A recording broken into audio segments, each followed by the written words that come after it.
Yeah, absolutely. And, I used to be a relationship perfectionist, right? Where everything was supposed to be, this way, that way, and everything was roses and lollipops, right?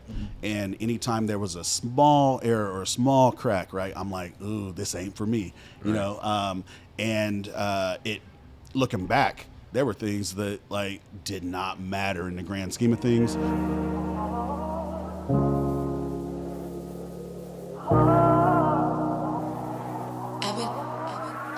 I done been through so much shit you couldn't fantasize it. Trying to speak on what I lost, but I could never find it. I'm sorry if I get that love that I can't. Welcome back to Opinionated the Podcast. I'm your host, Joshua Hicks, and alongside me, as always, is my brother from another mother, Reed Washington. And we're live here in Kansas City for season 2. And today, we got Mr. Kahlil with us in the building. How you doing? Oh man, I'm great.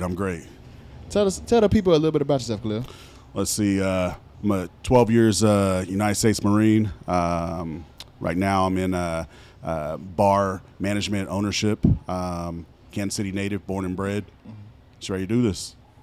Can you just mentioned the military. Can you touch a little bit of basis like of what got you into the military and what branch you served and all that? Yeah. So if anybody's seen the movie Rudy, growing up I was the Rudy of Michigan, and I played football. I ran track, all district, state, everything. So I had a well, you was better than Rudy. Rudy ain't had that. Right. But I had a big head, right? But the only school that I wanted to talk to or to talk to me was Michigan. Okay. And Michigan didn't even know who I was. I tossed away other scholarship offers and everything. And finally I got fed up and I was like, you know what? I'm going to screw everybody and I'm going to go to the Marine Corps. And that's how I got there. And I mean, how was the Marines? Because I mean, that's tough. Everybody I know who's a Marine, they tell me their story. So tell us a little bit about yours. Man, I was just telling Ree offline that I wake up and I kick my own butt every day that I didn't stay in, because it's the camaraderie, it's the structure, and more importantly, it's the fact that when I was in there, if I asked somebody to do something, it was taken as I told someone to do something, and it was done. Here in the civilian world, I mean, they can tell me go jump off a boat. When I tell them to do something, I have no recourse. But I firmly believe that every young person should have to serve at least a year, 2 years or so to kind of get that mentality that life is bigger than them. Yeah. I think when I was young, like my mind, what the military was major pain. I think that kind of shaped mine, right? Just because that was, They shave your head and that's it. Yep. So. Yep. That's real. I mean. So, yes, you served in the military, and everybody has their different stories on the military, but tell us about how it was being a black man in the military. Yeah, I'm glad you asked. There's a huge misconception that race relations are kumbaya, we're all the same shade of green, we all bleed green, all that. But what society needs to understand is the military is a cross-section of the world or every culture in the country. So you're going to have the racist, you're going to have the cliques. There's even legit gangs in the military. Being a black man in the military, when I first enlisted back in the 90s, it was definitely tough because a lot of the feature jobs or MOSs were set up either intentionally or subconsciously for those that did not have any color in their skin, and so it was hard getting promotions, getting duty stations and whatnot. Not to mention, as I said, in the rank and file, there was definitely racism all across the board. Not just directed at us, but sometimes directed from us, if I'm honest. And, it's just like, as I said, go out in any city, any town, it's just going to be a cross-section. You're getting all walks of life, all economic backgrounds, all cultures blended into one, and there's never a time that everyone has the same philosophy. You're going to keep thinking about what is deep-rooted into your mind and in your heart, regardless of what you are indoctrinated in. Now, did that shape one of the reasons why you left, or why you did not stay in it, or? No. Okay. as time goes on, you either teach the racists how to deal with you, mentally, physically, whatever it takes. So that really did not affect my decision to get out. What affected my decision to get out was an injury. If I had not been wounded, I would still be in today. So you're out of the military. What was next for you? What was your next plan? Man, it's funny. I had a limited resume because I went to the military right after high school, and part way through my military career, I did my first 4 years active. Then I went to Kansas State University, got my degree, did 4 years reserve then, and then finished up another 4 years active. But my resume was super limited, so I printed out about 50 copies. I was living in Olathe at the time. Walked around, applied everywhere, and unfortunately, there's a stigma that Marines are crazy. So no one was hiring me to put on a shirt and tie. So I started off working in a hotel, making $5.75 an hour, and that was horrible. Way back when. Yeah, right. And so fortunately, I had that work ethic, and moved up from being a front desk clerk, ultimately being the director of sales for that company in a short amount of time. And then from there, I got recruited by a headhunter to be a VP of sales for a textile company. And then I decided to get into the bar business.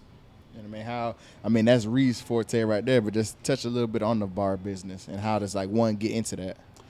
Man, I'm a firm believer that in order to be successful in any aspect of the bar business, you have to know all aspects of the bar business. From bouncer to bar back to security to manager to promoter or whatever. Because as Reed will tell you, being a member of security team, you are customer service, you are promoting, you are doing more than just checking IDs and escorting unruly patrons out. So for anyone that is looking to get into the industry, I would start with whatever's open and just work hard and let it be known that that's not your ultimate stop. I think it's a tricky field as well. I think people going into it with a mindset of I get to be out, and I get to kick it with everybody. Yep. And it's just it's one of those things you have to understand. You have to be ready for it. Yep. Kahlil, the industry is it's tricky. It has its pros and cons. It could be backstabbing. That's what I've learned through it, really. And then you also meet a lot of great people. You connect, and you build relationships and friendships to the point where you go other venues or other places, and it's kind of like you feel like you got a red carpet almost, but it's just off the relationship that you build with that other individual. Let's just say a big thing that you have, everybody pays, right? That's a big thing. Right. It's just a support thing, but at the same time, like let's say one weekend he was short, and only had $7, didn't have $10, or had 15, but had you're good today. And then I think that kind of like helps build that relationship. So wherever you go past there, they kind of look at you like, no, he took care of me here, I'm gonna take care of him today. And It's just that back and forth business with what I've experienced with it. But it's tricky. It's a very tricky. And how do you feel like your military background has played a role now with the position that you hold? I would say it helped me be a personality chameleon, right? Mm-hmm. There's a personality that the majority of my customers see, where I'm lighthearted, funny, smiling, laughing all the time. There's personalities that my customers that are no longer my customers see, and that is probably closer to the way I was in the Marine Corps, stern, direct, to the point. Then there's personality that my employees see, where it's, not only do I, manage them, but fortunately for me, they feel comfortable coming to me with their personal issues, life questions, whatever the case may be, because 9 times out of 10, I've been there, done that. But my military background, I think, has helped me because, not only, was I a machine gunner, but I was also a staff sergeant. So I still had Marines reporting to me, and, the day doesn't end when they, clock out. Life doesn't end when they clock out. if they have a family and they have family issues that they, bring to work with them, they cannot do their job, which is watching the next guy's back if their mind is clouded. So, I made sure that they knew they could come to me during those times, as well as, times that, that needed praise. So I think using that experience in the civilian world, specifically in the bar world, definitely has given me an advantage over a lot of people that hold similar roles. To kind of circle that back around, you had touched on, from what I've seen, these people, you build relationships with these people, and you kind of like, you mentor a lot of people. And I've, worked the door, with you. So it's kind of one of those things, like, people come in there, like, needing advice, needing that father figure sometimes. And how do you take on that role? How does that role affect you? And just, what do you get from being that person to others, just because they come in the office just wanting to talk to Kahlil? What I think I get out of it is fulfillment, right? Because I have lived a full life. Right. Not only being in the Marine Corps, playing Division I sports, getting my degree, various steps in my civilian career as well. But the dark side of that, I was homeless for 6 months in my life. I lived in a 24-hour laundromat. I ate out of a trash can, right? But no one knows that. Mm-hmm. But I'm able to use a lot of that experience, and a lot of that knowledge, or just things maybe that I didn't experience, but I was a witness to help others avoid, making those missteps that I may have made or that I've seen others make. Mm-hmm. And that gives me fulfillment to know that, there's one less person that is going to fall into a hole or that hole if I can help it. Now, I would say, now, you can't, the famous saying, you could lead a horse to water, but you can't make them drink it. You know what I mean? I think that's one big thing that I understand, and that it's sometimes it gets draining when you try to help somebody and they just like, damn, like, you know what I'm saying? Like, you keep falling into the same mistake, but at the same time, like, to counteract that, like, you probably went through your experiences to, help somebody not have to experience that roadblock, that road bump. Like, look, you just, this is what's gonna happen if you do this. Just go this way. Yeah. You know what I mean? So how does Kahlil decompress, right? So when you're not at work and when you're by yourself, what do you like to do? What makes you come back to being your best self? Man, I have a French bulldog named Simper, who definitely humbles me because she's needy as heck. Then I'm a gamer, man. I got my PS4, my Xbox One. How much stuff do you have that dog imprinted on? Oh, man, I got socks, I got shirts, jackets, everything. But she also got the same thing, so we coordinate. Yeah, proud. No doubt. But to decompress, man, like I said, I'm a gamer. I cook, I read, but I think what has been more therapeutic, I guess, is at the end of every day, I started journaling. Right. Off to the side is, I have a column that says, day started and day end. Day started, I rated 1 to 9 on how I felt when I woke up. Day end is right before I go to bed, whatever number. Right. And so it could be a wide range of 9 to 3.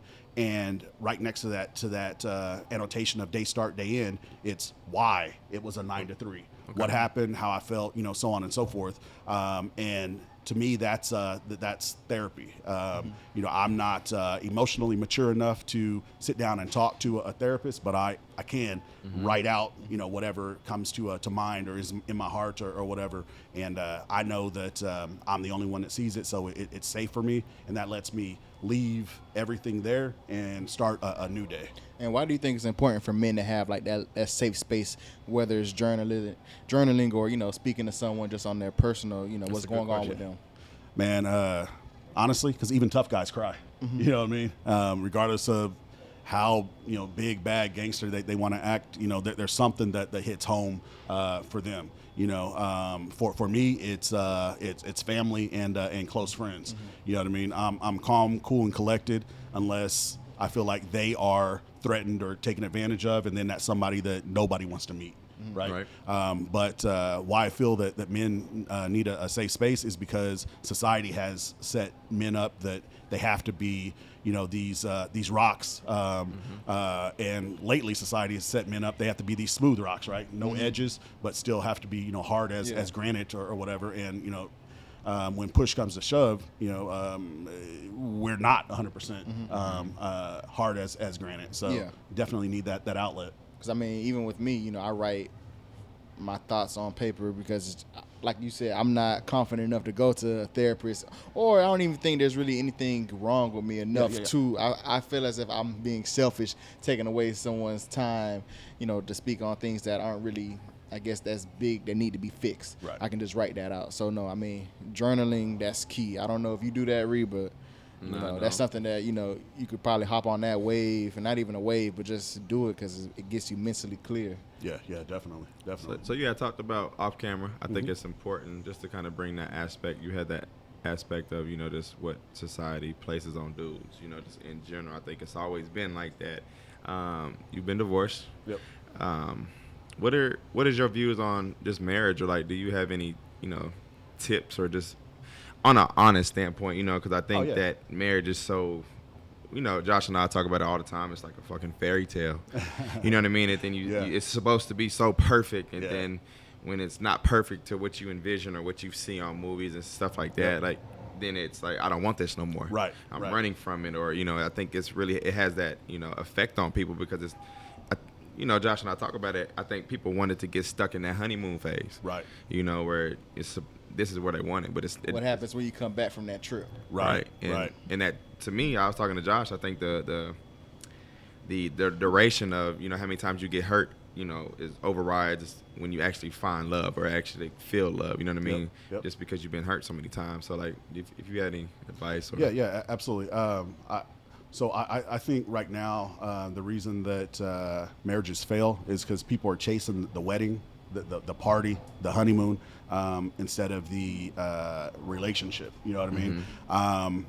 I'll tell you, I knew at the time that she was the right one because it was all about the support. And I'm not talking, financially or whatever. It was emotionally, knowing that I had somebody in my corner. Right. When I met her, I was doing bodybuilding shows, and that is super mentally taxing, physically taxing, and you kind of become a hermit from your friends because you can't go out to eat food you want to eat. You can't go out and have a Jack and Coke or whatever. You're regimented, eating the same meals 6 times a day, drinking 4 gallons of water, blah blah blah. Right. And right, and that was a bond that we had because she competed as well, and that was the first time that I had someone in my corner 100%, right? And so we just grew from that.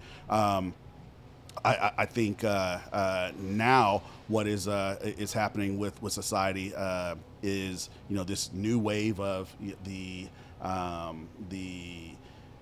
R&B going away. Where the new rappers are rapping about how many hoes they could get, or the new female rappers are rapping about how much they can shake their ass and everything.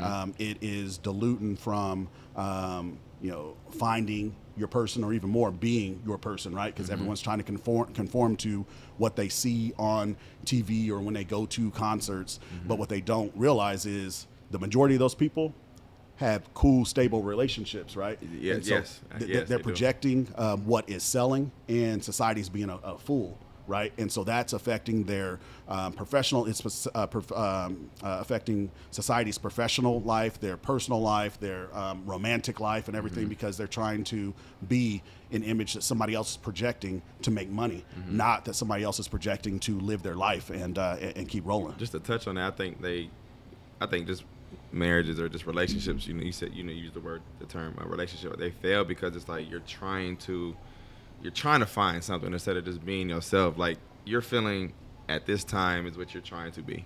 Right. Feelings change. Yep.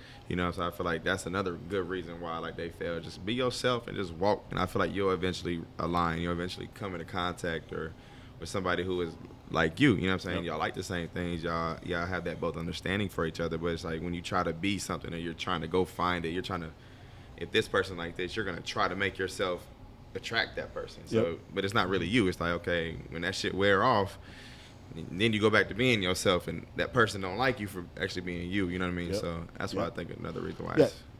Absolutely. And I used to be a relationship perfectionist, right? Where everything was supposed to be, this way, that way, and everything was roses and lollipops, right?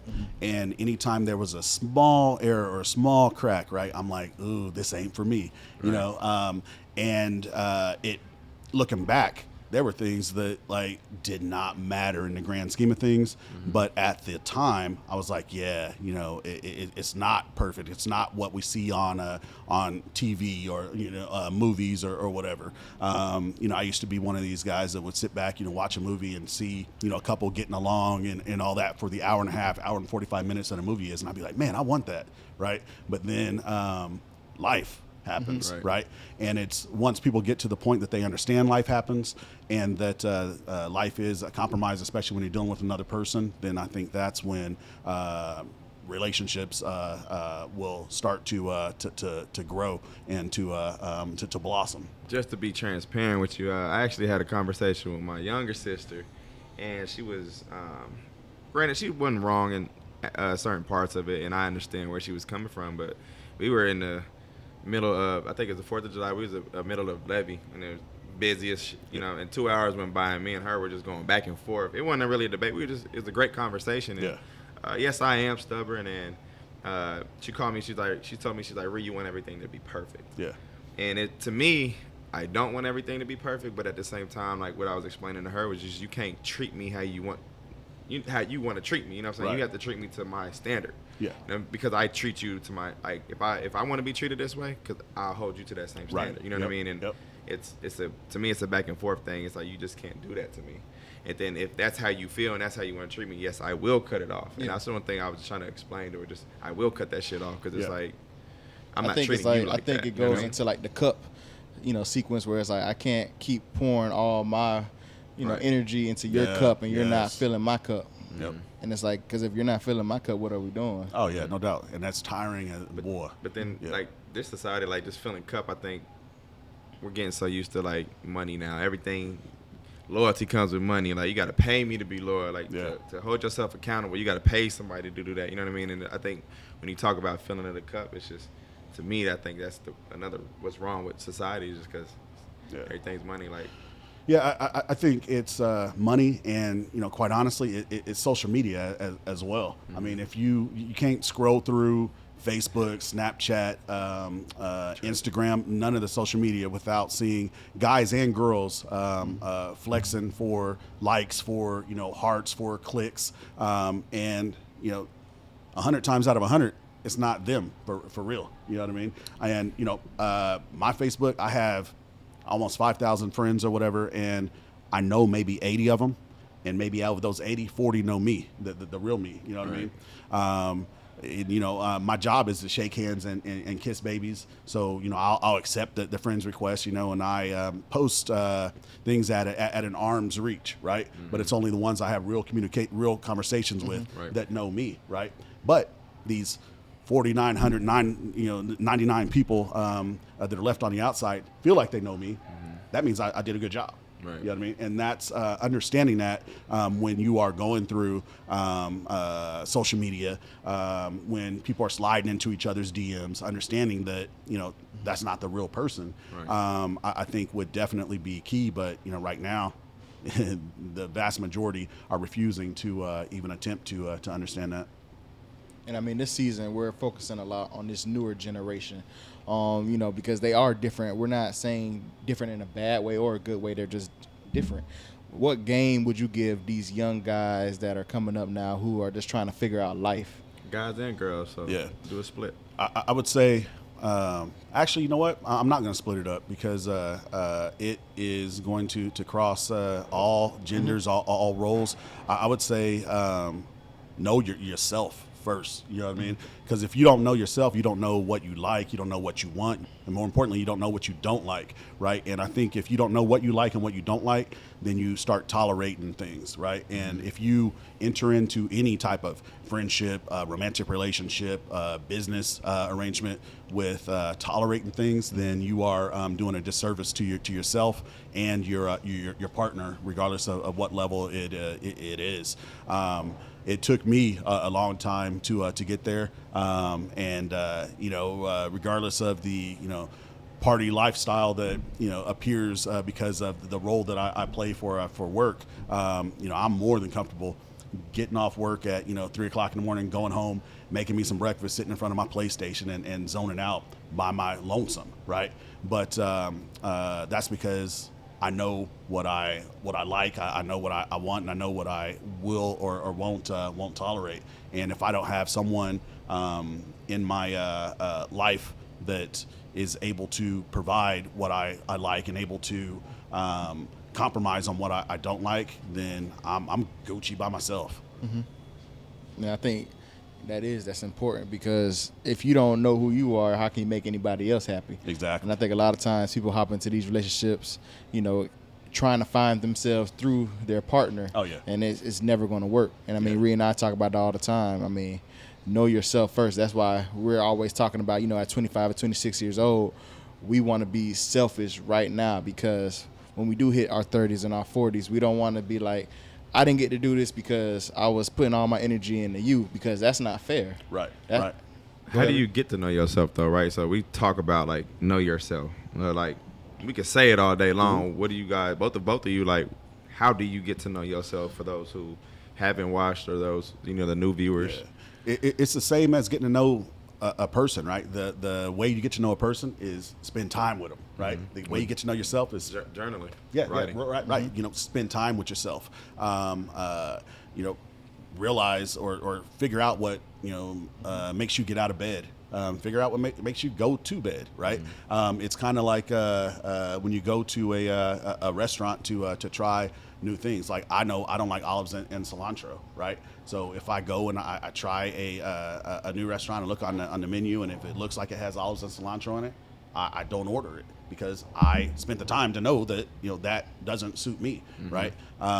But it's just, like I said, just spending time by your lonesome, being okay, I guess, is more importantly, right. Spending time by your lonesome, mm-hmm. even if it's just doing an hour at the gym, reading a book, riding a motorcycle, playing a video game or whatever, figuring out what makes you trigger, and then you can find commonalities with somebody else that make them trigger, and you can build from there. But as you said, if you aren't making yourself happy, then you're just a hamster in a wheel trying to make them happy, and eventually there's going to be some resentment, and it'll be the beginning of this conversation. Why don't shit work?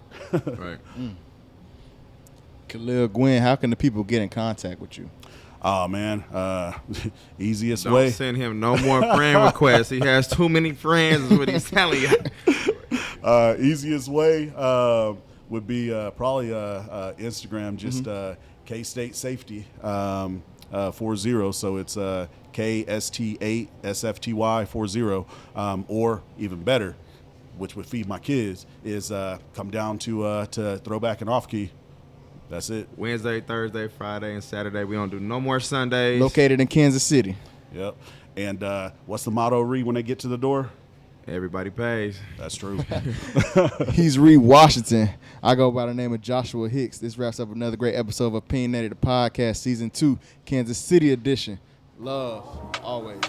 She said, why is it when I call that you always hit decline? Cause every time I pick up, it's the same thing every time. You ask me how I'm doing, and I tell you that I'm fine. Trying to mask these demons that I sing about every night.